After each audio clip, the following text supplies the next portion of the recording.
say we need to talk. He walks, you say sit down, it's just a talk.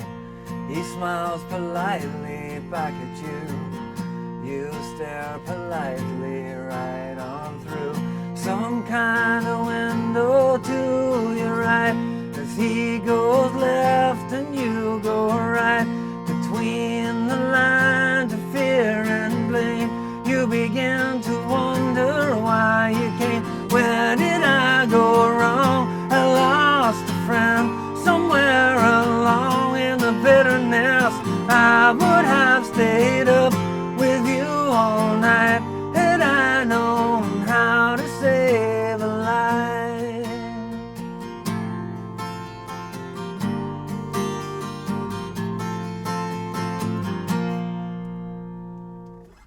Hey, how you doing? Justin here. In this lesson today we're checking out the gorgeous How to Save a Life by the Fray. Now it's mainly a kind of a piano based song, this one, so we're doing kind of a guitar arrangement. There's a couple of different ways I'll show you to vary it up a little bit, starting real simple and kind of making things a little bit more tricky as you like. We need the capo on the 3rd fret to start off with. Now the verses I've simplified a little bit, right, to fit the stage 3 of the beginner's course. I'm going to show you a little bit more like the record version in a little bit, but to start off with we're just going G for a bar and then D for a bar. That would be the intro. Like I said, not exactly like the record, but there's all sorts of funny piano stuff. It stays on that. Step G, you say we D to talk, E G's, you say sit D, it's just a G. He smiles so deely back at you. G, you smile so deely right on G. Some sort of D chord on your G. He goes D and you go G. Between the D of fear and G, you begin to D chord why you came. As you realize, that whole thing is G and D, right? One bar of each one. You might want to be using what I've termed as big G, which you haven't done yet in the beginner's course. If you want to skip forward just a little bit and check out the variations of a G chord, it's one where you're basically using all 4 fingers to play a G, and it makes the change to D a little easier. But if you need to practice doing regular G chord to D chord, it's going to sound fine. In fact, it kind of sounds a little bit nicer, really, just slightly harder to do. So that's the first part. Really super simple, right? Chorus is not very difficult either. We got a C chord. C, did I go D? I lost an E minor somewhere, half a bar of G and half a bar of D, and C would have stayed D with you, or E minor had I known, half a bar of G, half a bar of D, and back to G.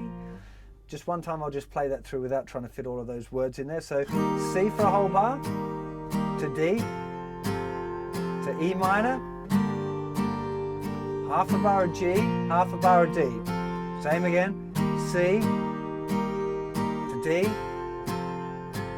to E minor,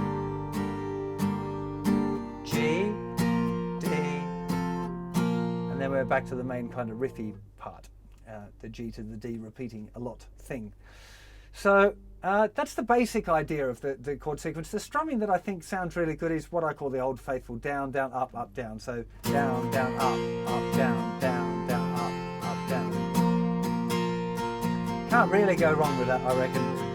When you say we need to talk, he walks, you say sit down, it's just a talk. He smiles politely back at you, you stare politely right on through, and that's it, you know, and that works for the whole tune as the chorus as well. Where did I go wrong? I was in the wrong octave. It sounded, hey, pretty funny. Now I'm trying to be smart and I can't even get the chords right. Anyway, it works. That strumming pattern works for the chorus as well. Now, when you listen to the piano, you'll hear that there's all sorts of little kind of additional bits going on. One thing that you can do on the guitar that makes it sound kind of nice is playing a D with an F sharp bass. Now this is beyond kind of the stage 3 beginner stuff, right? So this is moving a little bit further ahead in the course, but you could try doing G, D with an F sharp bass. Now I tend to use my thumb for the F sharp and just play a regular D chord, but there's another way of fingering it. Don't play it that way much anymore, so I find it a little tricky to jump to be honest, but D with an F sharp bass. Now you can also, it sounds like the piano sometimes is going G, D with an F sharp bass, to E minor, to D with an F sharp bass. Instead of just going G, D, G, D, it's going G, D, E minor, D with an F sharp bass. Did I say that right? Yeah, G, D with an F sharp bass, E minor, D with an F sharp bass.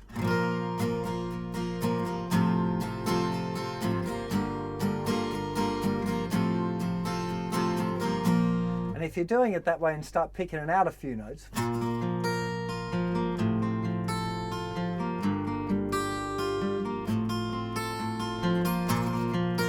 kind of gets a little bit more kind of interesting like the piano and adds a little bit more depth to it. And then you can start, you can see I'm kind of strumming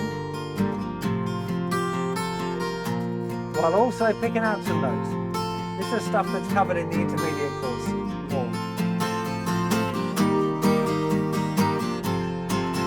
So if you use that for the verses, this kind of strumming and picking out some of the notes and then actually go into proper strumming for the chorus, that's a really good way. You know, I often talk about the dynamics being a really important part of the song. You know, even if you're a beginner, if you can try and remember to keep the verses a little bit quieter and then the chorus is a little bit louder and with kind of a bit more grunt to it, really adds a dynamic. It'll keep the listeners interested, you know. So using that kind of thing where you might be picking out a bit more in the verse, and it'll sound a bit more like the record as well if you're doing that, and then